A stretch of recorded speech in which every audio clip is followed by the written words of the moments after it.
Welcome back, Thrivers. We are here for another amazing guest episode on the Thriving Equine Professional. I am so excited not only to talk about the career journey of Dr. Melissa Siard Altman, but also to talk about Asbury University and the incredible equine program that they have that I think is a bit of a hidden gem in the hills of Kentucky. So we've got a lot to unpack today, and I want to introduce Dr. Melissa Siard Altman to the Thriving Equine Professional. Welcome. Thank you so much, Jodi. It's great to be here. It's been a little while since I've had a Kentucky guest on. So you are coming to us today from Kentucky, and let's talk a little bit about your journey because you didn't start in Kentucky. I think you made the trek up from Tennessee. I did. Yeah, were you a horse crazy girl in Tennessee? Yes. So I had the classic horse bug that every girl, and not every girl, but a lot of girls get around that 8 to 9 year old range that just comes out of nowhere. And I was suddenly horse crazy and just begged my parents for a horse and was devastated to hear you can't put one in your backyard in suburban Knoxville. And anyway, so we did not have a lot of money to really get into the horse business big time or even riding a lot, but we did. My parents knew that this was important, and it had gone on for like a year of me being very horse crazy without having riding lessons or anything. And so around age 9, close to 10, I started riding, and we trekked out to the country. We went a couple counties away to get to somewhere that was in the country that wasn't as expensive. And I was taking riding lessons from like a 17-year-old, I think. But she was great and just really got to enjoy horses in a really relaxed rural setting that became kind of our Friday or Saturday thing, just as an unwind from school, like every week, every other week, something like that. That was just, yeah, it was just a really wonderful unwind. So I rode there for a number of years, and she was big into like the Pirelli and natural horsemanship. I think we went like 6 months or more with just a bareback pad and no saddle and jumping and all the things, which was a lot of fun. So it was, and I think that's when somewhat my old horse love started. I had rode a horse, funny enough, named Lexington, who was 25. That's so fun. And he was a little thoroughbred pony cross. I don't know how that worked out, but he was great little pony that went over anything you pointed him at. And that's also, where I started learning about just some health things. He had a suspensory ligament, or maybe it was a bow tendon, I don't remember, but some of these soft tissue injuries, and just started learning about horses and sometimes what, goes wrong at different times, and some of that equine science aspect of things, even at that point. And so whenever I hit college, I guess before I could go there, I was in high school and was thinking about college, and I knew I loved animals, and I knew that it would be really cool to have a career with animals, but I wasn't sure if that was going to be more of a hobby or a career thing. And so I was looking around and just had this deep sense. I'm a Christian and would pray about stuff a lot, and just really had this deep sense that I was supposed to go to a Christian school. And so I was looking at Christian schools kind of within a 3-hour-ish radius of Knoxville, which Lexington just barely is. And so I was looking around, and they sent me a thing in the mail with a horse on it. Because at that time, college recruiting was a lot of snail mail and things was right. How people recruited. So I saw a horse on this Christian school thing and thought, well, I've got to check that one out. I'd never even heard of Asbury. There's so many people that Asbury's like been generations back. Their, great grandparents went there or something. I'd never even heard of it. And so I checked it out, and it just really felt like home. And so that's kind of how I ended up at Asbury in Kentucky, which I said that's the farthest north I ever want to go, because I like right. I like the South. I like warm. I like sunshine. Winters here get a little rough for me because I love warmth and sunshine, but this was my farthest north, and so far we've stuck with that. So Right. So Wilmore, Kentucky. So you landed at Asbury University. Did you go in with the idea that you were going to major in chemistry? Like how did that evolve? How did your early on this science focus, how did this come about? Right. So, yeah, that's a little bit different. I realized that. And so I did not go in with the chemistry major. It's kind of funny. So also part of me going to Asbury, I knew it was where I wanted to go, and I felt confident of that. My parents were less convinced at one point because money. And so I ended up, I was just truly blessed. I mean, I was a very academic person in high school, well, middle school, all through basically, but I ended up with a full academic scholarship to Asbury. So that was like the clincher. And a lot of that was I'd taken a bunch of math and science classes in high school. Like I took actually 5 maths and 5 sciences in high school to really, I guess, kind of, I don't know. I liked math and science. My parents are both in the sciences. My mom was actually my AP chemistry teacher in high school. There's a little nugget of information. Yes. So I actually did not want to do chemistry because that was my mom's thing. And I always did like living things. I really, really enjoyed learning about living things. And so I thought maybe I would do either biology or equine. At that time, it was just equine management at Asbury. So there really wasn't any science to it. It was just kind of in the earlier stages of the program. They just started the major. And so it just wasn't really what I was looking for as a very academically driven, science-based person at that time. And so I did take some equine classes and such as well while I was there for sure, but it just didn't feel like the right fit for me. And I started out as a biology major because of, again, the science and the living things. But my first semester, I just really was not enjoying biology because I feel like at the undergraduate level, so much biology is memorizing information. And I have never, I mean, I can memorize things, but I don't like just memorizing for the heck of memorizing, which I understand now it is a basis for understanding deeper things later, that you do have to do some memorization, but I've always been a very applied, how does it matter, big picture sort of person. And biology wasn't really, as a freshman biology course for me, science majors, just wasn't really what I was looking for.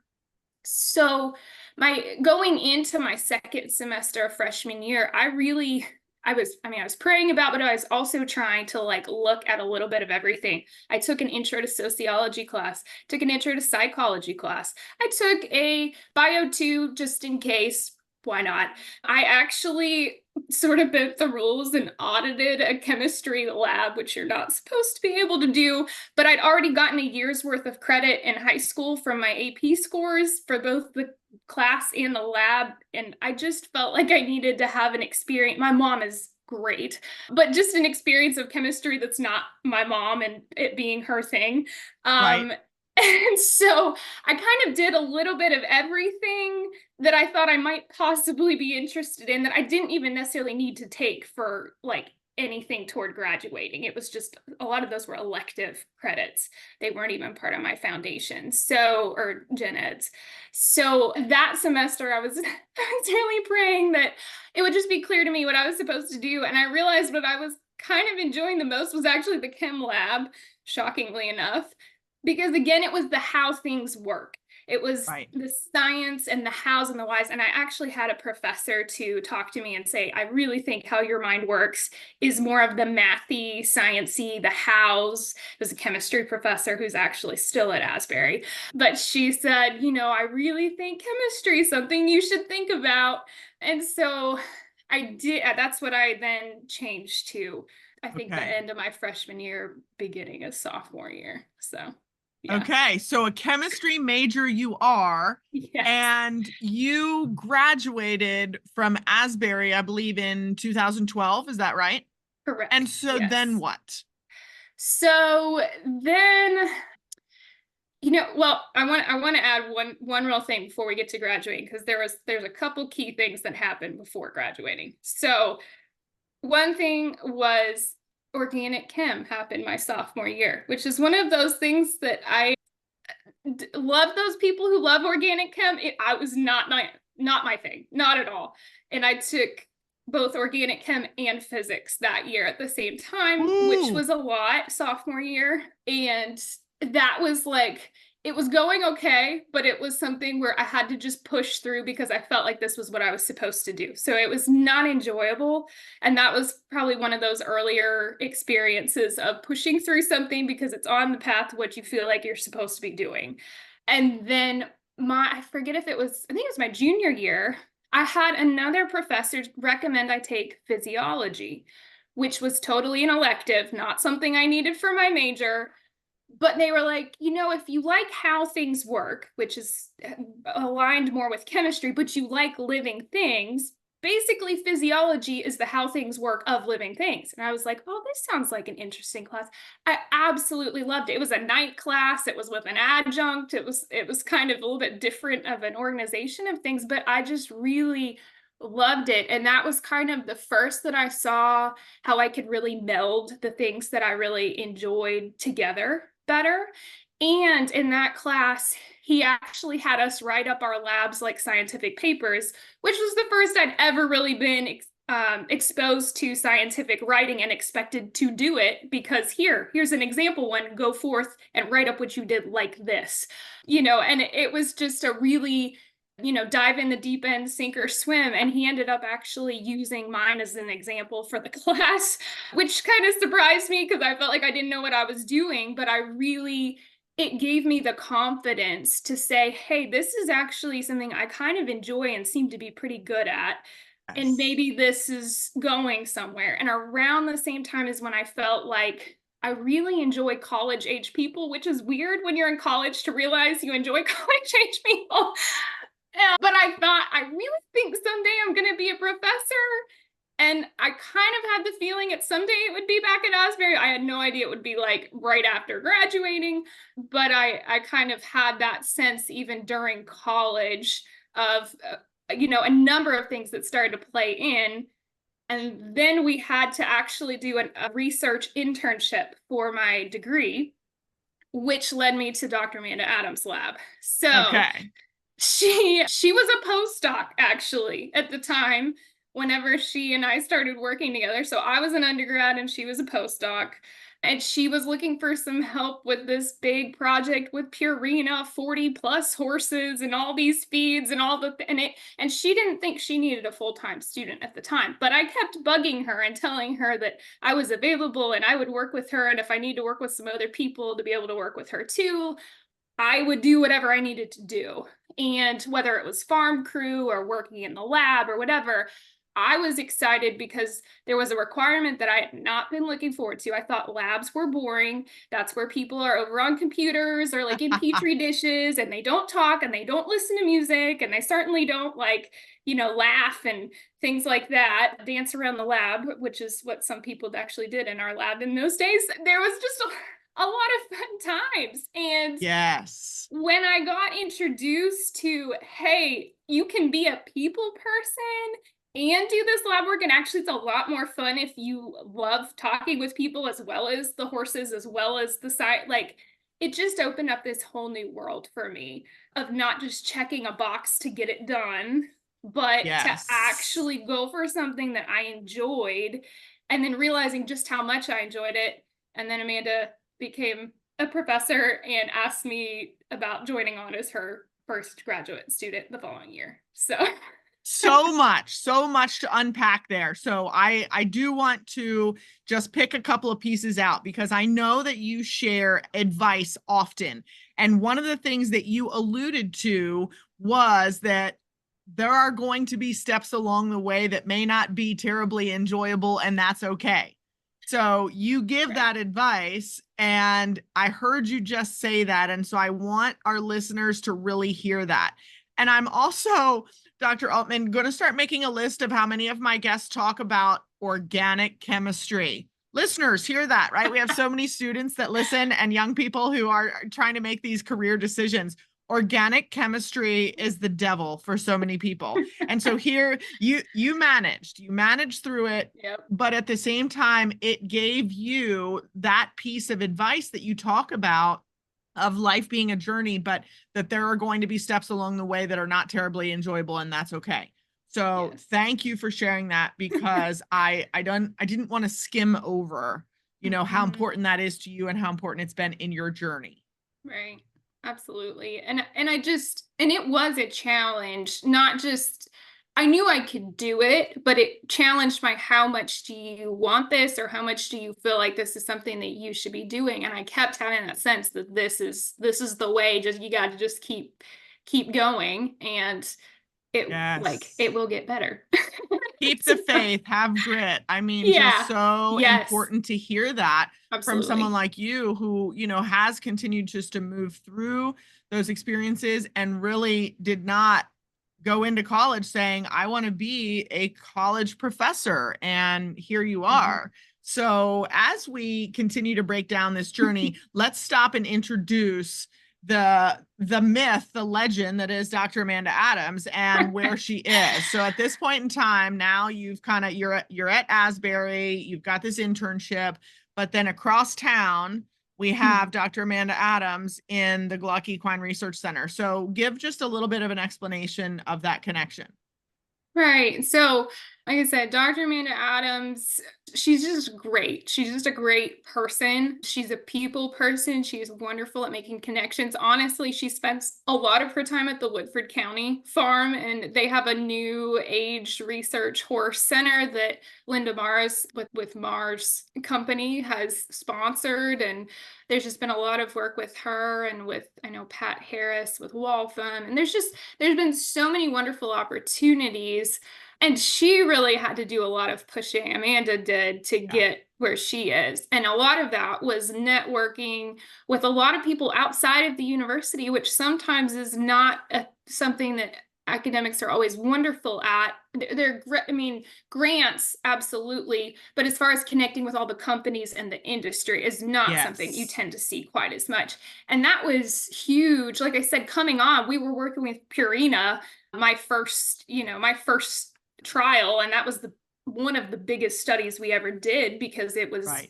40 plus horses Yes. on different diets and things. And it was really cool to see how the research we did is literally on the feed bags of the Purina Senior horse feed. Yes. And so the Yeah. practical application, which is something I've always really enjoyed, using science on a bigger picture to help, the horse or whoever else, but mainly the horse, Yeah. is just really fascinating and helpful, for the greater equine industry. So Yeah, the impact. That's what I was going to say. Helpful, impactful, whatever word you want to use there.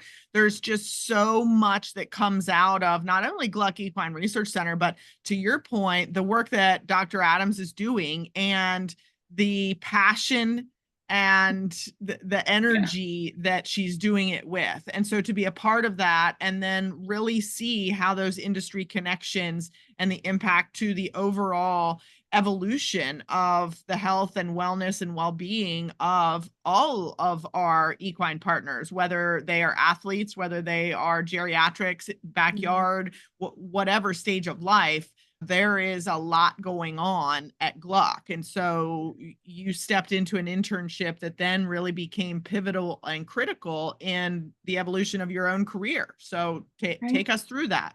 Yeah, absolutely. So like I said, that was the summer before my senior year is when I did that internship at Gluck, and it was just a great experience. Of course, I've learned with most research projects, the timeline you think and the timeline that actually is frequently are quite a bit different. So it was supposed to be a quick summer project with 40 horses, because that sounds real easy. And it ended up, I think we finished in November, maybe, which was, I couldn't be there as much, but it was interesting trying to, collect the data and, just go through and analyze it. And I had no knowledge of stats prior to that. I really didn't understand how research worked much at all prior to that, at least with horses, like big picture. And so it just really opened all of that up. And then we continued that relationship as well, chatting throughout. And for my senior year, we actually had to write up our research we did as a scientific paper. You didn't have to publish it, but as if it would be published. You had to do a poster presentation and you had to do a PowerPoint on your own research, like you would see at scientific, different scientific conferences and things like that. And I just think that was a wonderful experience for me to have to go through as an undergraduate to really get in on the ground floor and see what that looks like and how that is. And I really did love it, which I didn't expect to love research. And that kind of opened up this. I think before, when I thought, well, maybe I'll be a professor someday, I was probably thinking, well, I'd probably have to get a master's to do that. And then it was like, well, why stop there? We'll just go straight through. Amanda did her PhD straight through without a master's first. I guess we'll go this route too and just go straight to a PhD.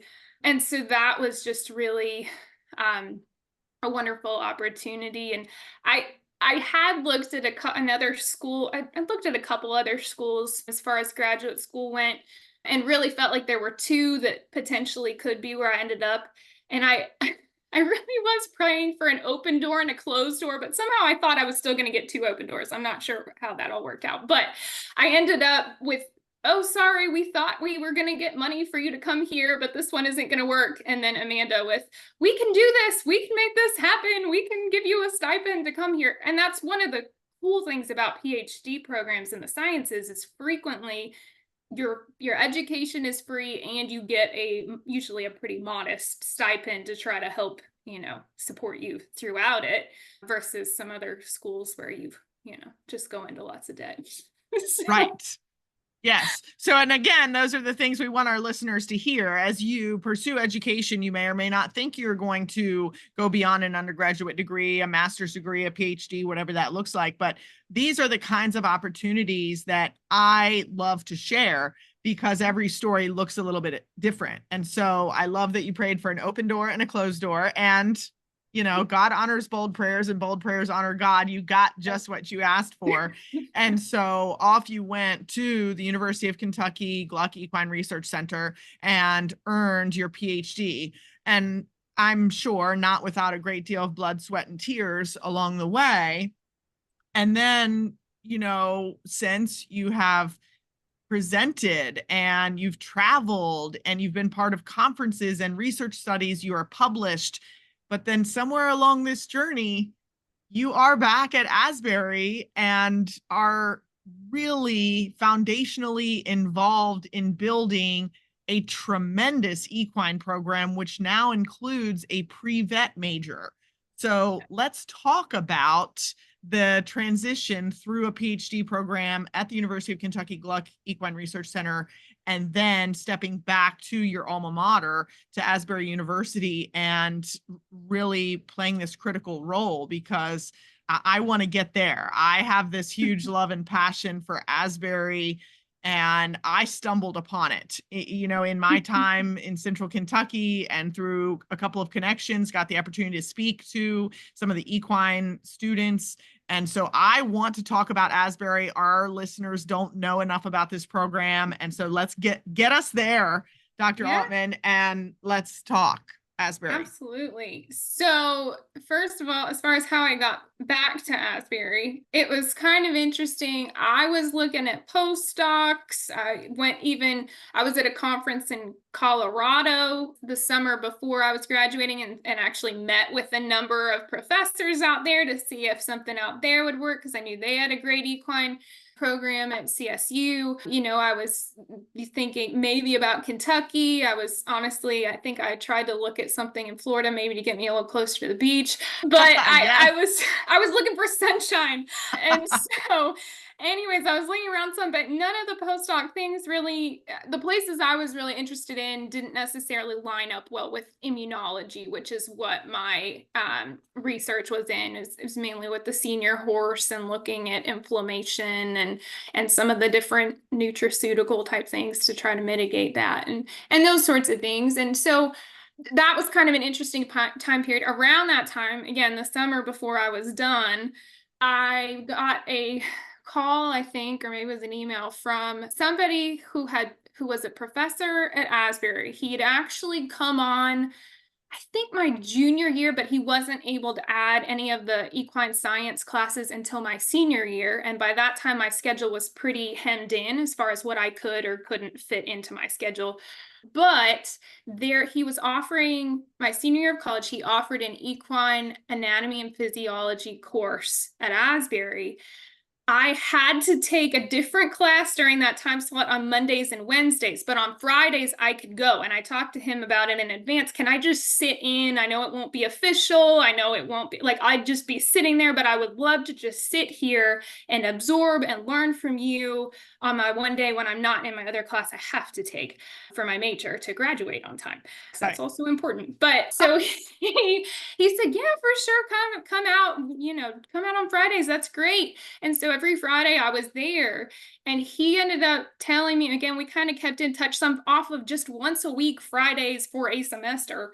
He was like, every time that you come to this class, like, it's better on Fridays because you're there. Like, you actually influence the dynamics of the class because you pay attention, you ask good questions, you're always taking notes. Like, it's obvious that you actually influence the dynamics of the class, which kind of shocked me.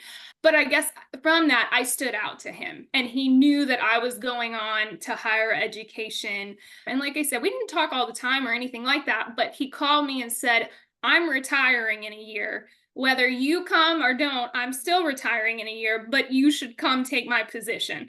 And Wow. So that's really, I mean, of course, they still posted it and, everything, but Yes. having somebody that was an alum that really cared about the school and the program and growing that science piece. And I really did have such a passion for it. I also may have been, dating somebody who was in the area who's now my husband, which didn't hurt with keeping me in the area.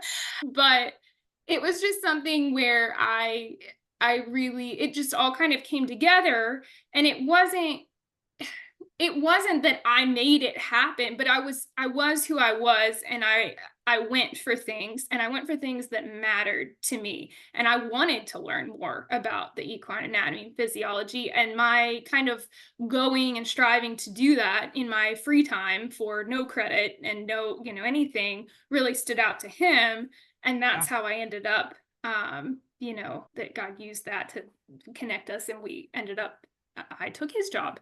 Right. So that is the story of your second piece of advice for our listeners today, where you say you never know how working hard and being yourself may lead to amazing opportunities.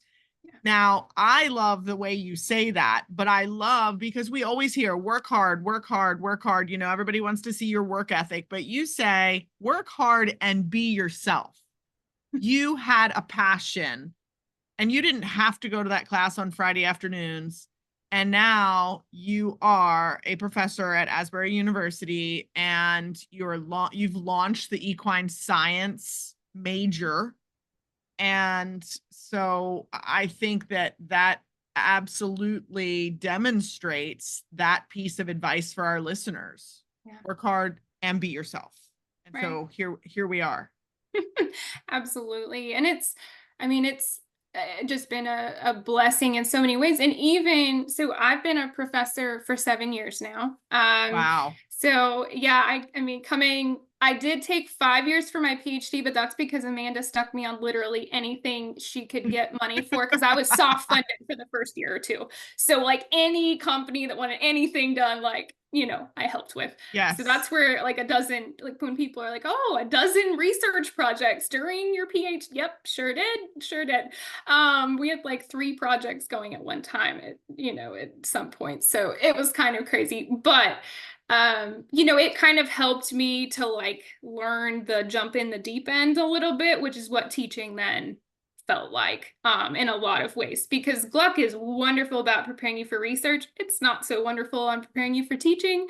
Right. And so that was a little bit of a challenge. There are some programs that UK has, and I did take like a college teaching seminar class. So I tried to prepare myself a little bit, but kind of jumping into teaching a full, 12 credit load, straight off of my PhD. I mean, I was still working on edits as I was starting to get paid, at Asbury.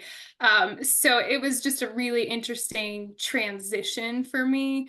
And it was challenging. I mean, it was really hard. Yeah. But there's been so much growth, and I guess that within that first year or two, I really saw how our pre-vet students were kind of struggling because they felt like they had to do a biology major and an equine minor, which our equine minor didn't have a whole lot of the science in it. It was kind of just a variety of equine related classes. Or they had to try to double major in equine and biology because there's so many prereqs for vet school that an equine major without a biology major, like, it just didn't really make sense. And I was just really wanting to help streamline this for some of our students to where it made sense. They could actually learn the equine science stuff that applied to what they cared about, but they also got in all their prereqs for vet school. And so that was really where I think, like I said, I'm pretty sure we launched that my second year. So I was working on that the first year, to make that happen, because it was such a glaring need to me. And I know it was something that Dr. Marty Bilderback, who was my predecessor at Asbury, that he had wanted to make happen, but hadn't really been able to make happen. And so I just had a lot of people who said, yeah, sure, go for it. And so we kind of were able to make that kind of pre-vet or pre-professional school. Because we've had some students that have gone on to like maybe do a master's in equine nutrition and, different things like that. Actually, we have one in law school. So it's just a little bit meatier on this, because it has all of those prereqs for vet school in the core for the science pre-vet major. So. And to that point as well, as you say, you have a student moving on to a law career and nutrition career, but your business school, even outside of the equine program, is really a leader in the nation. Asbury has so many programs that are nationally renowned. And so your standard of excellence as an academic institution is quite impressive. So outside of equine, even for our listeners, it's worth exploring. But I would love for you to talk specifically, Melissa, about the Asbury programs that are kind of nationally known for a lot of our listeners that might not hear about them. But I have a huge love for your police mount program. And I learned so much about that and was fascinated. So you've got equine-assisted services, you've got the police mount. Give us the 30,000-foot view of the Asbury program and, why we think everyone should come visit. Absolutely. So just to give people a little bit of the scope, because again, a lot of people hear, oh, you have an equine program, and think we've got maybe 20 or 30 horses. We have well over 100 horses on property. We've got over 300 acres, including all of the equine trails and property that we are housing our horses on, as well as doing some trail riding and things on. At least in the summer, we open up trail riding for people. If anyone's interested, feel free. But some of our different majors, so we've already talked about the equine science pre-vet. We also have the equine studies major, which has some different concentrations in it, including the science, the management, and the training. And so the training is kind of where a lot of our focus has been more recently. So that includes the surface mounts program, which is for our mounted police, sometimes the border patrol and different things like that. Sometimes we've had requests for ceremonial sorts of, the Frisians and things for the ceremonial sorts of jobs. So Jesse Westfall is our trainer, and he works with our students, and then our students train the horses. So it's a program that's been going on, I think, over at least 20 years at this point. So the service mounts program has really been going on for quite a while. And we have horses go all over the nation. And so a student gets paired with a horse their freshman year, and then actually can take a class every semester to continue that horse on in its training. And generally the horse graduates right around the time the student graduates. And so it's kind of a cool program because of that tight bond that tends to be formed with the students and the horses, and then that they're both kind of launching off into the world around the same time. And we've had horses go all over the country, and to Vancouver as well. So it's really everywhere, are where these horses go, and we frequently are booked down to, I think, yearlings. Like all of our 2-year-olds, 3-year-olds are already kind of spoken for, and the yearlings, I think, are who are now booking to start for the police mounts and such at this point. So yeah, super impressive, and certainly worth looking into and learning more about. Come visit Asbury and just kind of see what all is going on there. So I will add the Western Performance program is the other one with training that has really started to take off, which, if you are familiar with Jesse Westfall, it makes sense that Western Performance would be something that he is doing at Asbury, since he is our trainer. And so he is actually offering Liberty classes as well, which there's not a lot of colleges that offer Liberty training classes. And he's really growing the Western Performance area, and we're actually hoping to have a concentration specifically in that coming soon. And so, yeah, we're really excited about that. I will say, I haven't touched on the equine-assisted services yet, which is another huge area. Professor Catherine Wilbanks, who came on around 3 years ago, has really taken that and run with it. She's actually also an alum of Asbury. She and I were friends in college, and now we get to be friends and colleagues on this end of things. And our horses were BFFs. Before he just moved to his retirement home in Florida. Her horse did, but anyways, she really heads that. She's kind of a dual appointment between the psychology and the equine programs at Asbury. And so that whole aspect of equine facilitated mental health is what she has done. She's a counselor, or has a master's in counseling. And then we have kind of the PATH certification route. And so we actually work with a local, basically Hooves of Hope. Their executive director actually was an adjunct with us. And so she teaches those therapeutic riding type instruction classes. And so we've just been really blessed with a number of wonderful people in the area. And I think it speaks a lot that, Laura Friday at Hooves of Hope is an alum. Catherine's an alum. Like, there's just a lot of alums. And I think the reason really is that we appreciated what Asbury was like for us and really want to give back and benefit students, like we kind of received in the past. But we also see things that could grow and could be better. And so we want to help make that happen. Yeah. Incredible, just absolutely incredible. And you have to see it to believe it. I think that, and we'll make sure that we share some of the contact information, but we are going to encourage our listeners to check out everything that Asbury has to offer. If you can't hear the passion and the energy in Dr. Altman's voice, you can hear it maybe in mine, because every time I go to Asbury, I just come away just with so much appreciation for what you all are doing. I believe it's a focus on today's student. It's a focus on preparing students for the student to professional transition, preparing students to be successful people, not just successful students, but preparing students to be successful human beings. And, I just love everything that's going on there. And I could talk about that all day. But okay, we've given them 2 pieces of advice here, Melissa.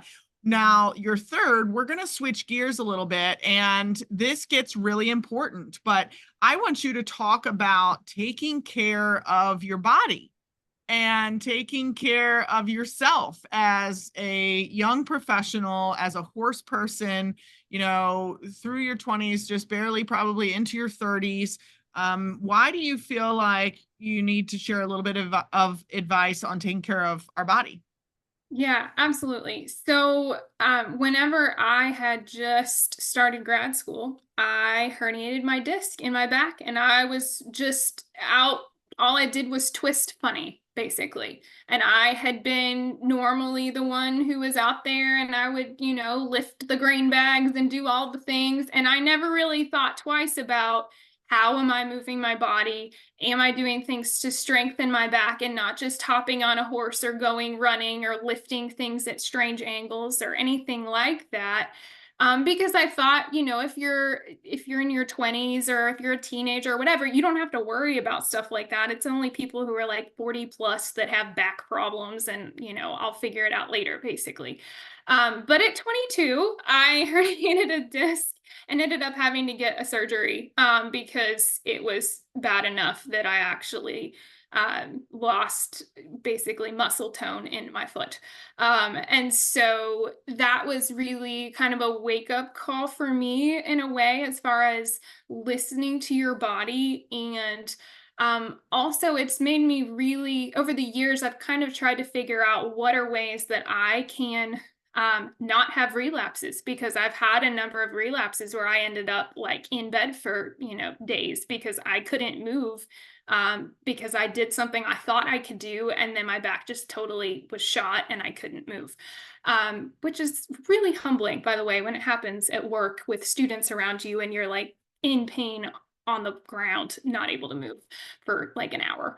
But anyways, I mean, I'm thankful that's not where I am now. And part of that has been Pilates has been super helpful for me because it's so focused on core strength, which as equestrians is really, really important.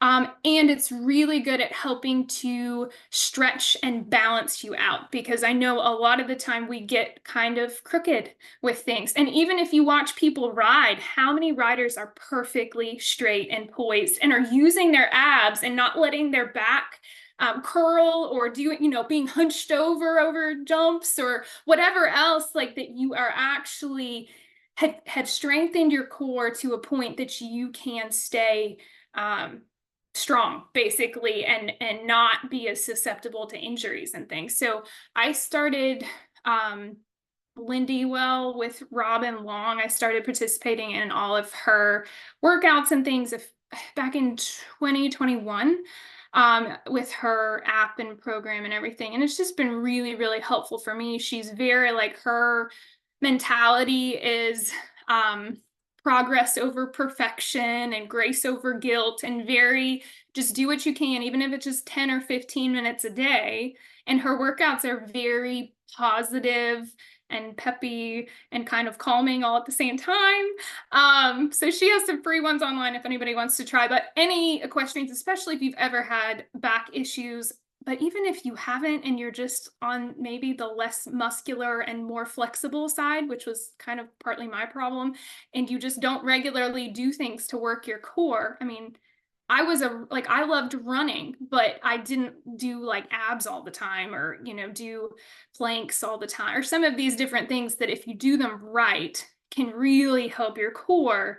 And even I teach an equine exercise phys and conditioning class, but part of trying to condition a horse is also conditioning the rider.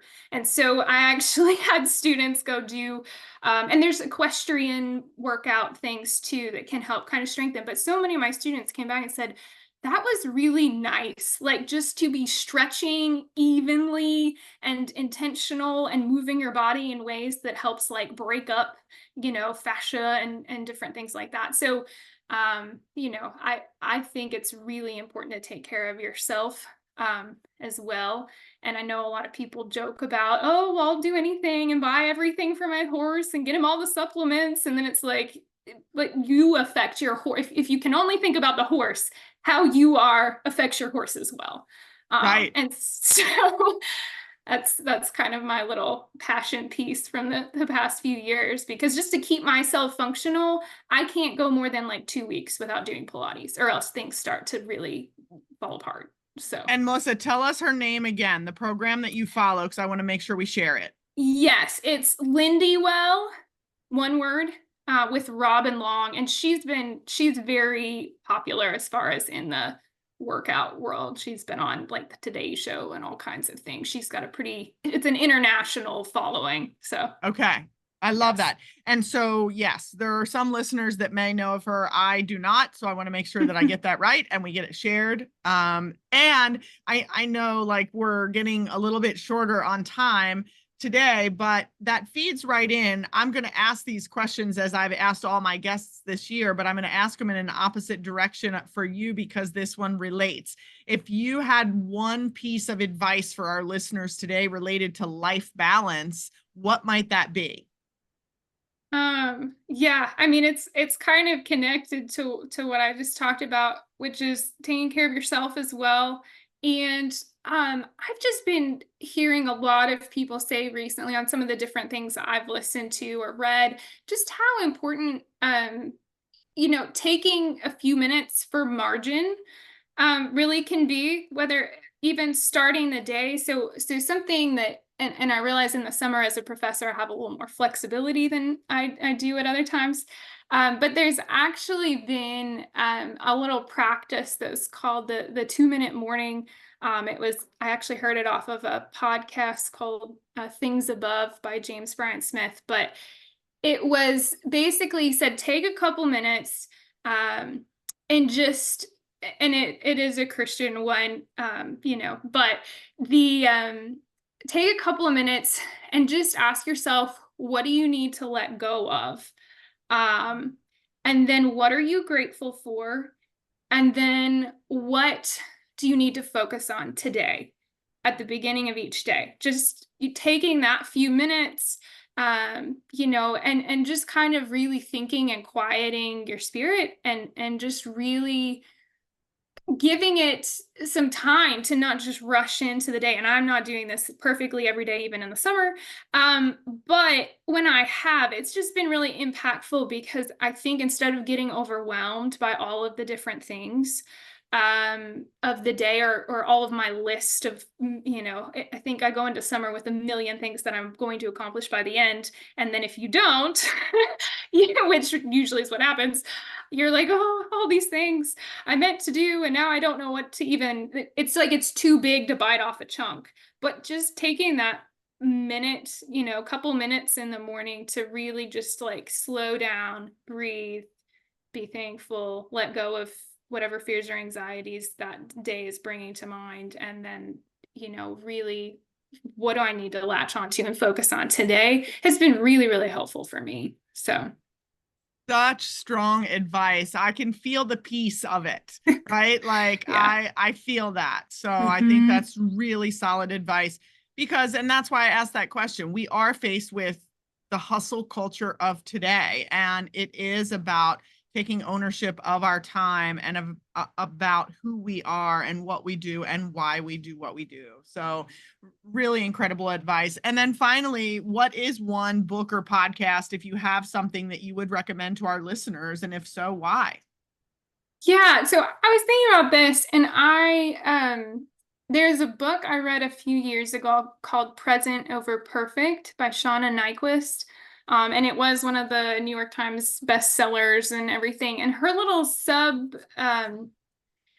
it's present over perfect, leaving behind frantic for a simpler, more soulful way of living. And I really could relate, I guess, in some ways, even though she's about 10 years older than me or so. But I think for me, especially as I was approaching 30, I think I had this sense that I needed to have it all together. Like I needed to have like keeping the house together. I needed to have marriage figured out. I needed to have my job largely figured. Like I needed to have this like wonderful life balance. Yes, figured out.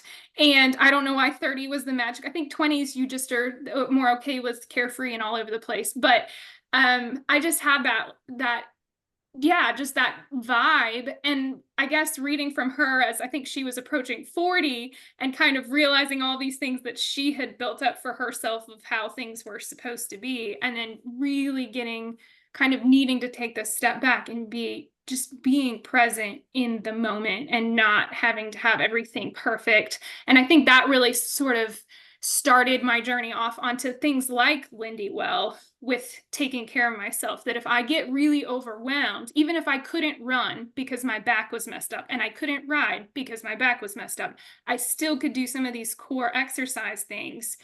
And you have someone who is like calmly, nicely talking to you on your way through, cheering you on and being like, yes, this is hard, as she goes, which I really appreciate because it felt really authentic to me.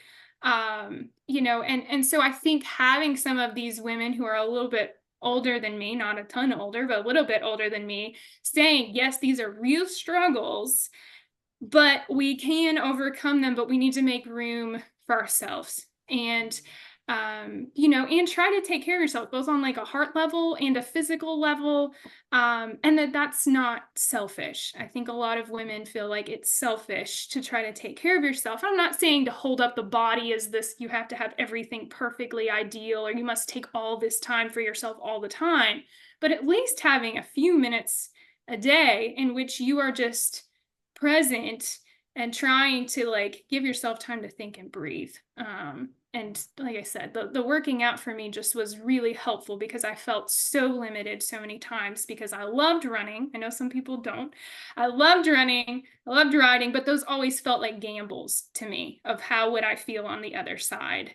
And I'm still learning some of that stuff, but I'm just thankful to have things where I can move forward in positive ways. And it was really cool because I went from having a PT, with not good bedside manners, telling me how terribly weak my back was and all these things whenever I was like in my last broken down stage around COVID. Like go through all of this and then having just, I guess, a year or so ago, maybe a little over a year ago, I had an MRI of my back just to kind of see where we were. And he said, well, we know skeletally that you had some issues and that you're going to look older than what you are on a skeletal aspect, but your musculature is younger looking than what you are. And like, wow, that's absolutely because of Pilates, because of doing that on a regular basis. And so that muscle can help balance out the weakness that I can't do anything about that's in my spine. So yeah. So much wisdom. That's incredible. And so the present over perfect as your book recommendation, listeners hear that, we'll share that as well. I haven't read that one, so that's one that I'll add to my list for sure. And again, Dr. Melissa Siard Altman, I cannot thank you enough for being with us today. Our time goes so quickly, and you and I are both kind of passionate about just, your journey and just celebrating as well the connections, the friendships, the partnerships of this industry, of these equine careers, and all of the power and opportunity that exists. And not the least of which our conversation today certainly celebrates the program at Asbury. So let's share. I know we'll have some listeners that want to connect with you. I am always big on LinkedIn. You and I are connected there. I know they can find you personally, Melissa Siard Altman, on LinkedIn, but give them also just some connectability with Asbury. Where would you send them? Yeah, so the Asbury Equine Facebook page is, and you should be able to find that easily, Asbury University Equine. We also have a pretty extensive website talking about the facilities, the programs, the majors. So again, if you even just Google search Asbury University Equine, all of this will pop up, and I think there'll probably be a link at the bottom of this as well. But we have pretty extensive like I said, information online. People are also more than welcome. We do tours of the Equine Center all the time. I'm happy to talk with people, whether in person or on Zoom as well. I've talked with a number of prospective students on Zoom if they couldn't make it out. So there's a number of ways, like I said, to get connected and get involved. And yeah, I appreciate it. You are truly a thriving equine professional. You are a professor. You are a researcher. You're also a wife, a dog mom, a horse mom, an athlete. You have all of these roles in life and you do them beautifully. Thank you so much for sharing your story with our listeners today. And I just am so excited to kind of talk about everything that you've gone through and how you've built such an incredible career. So thank you for being here. And with that, Thrivers, we will see you back here same time next week. Cheers. Thank you.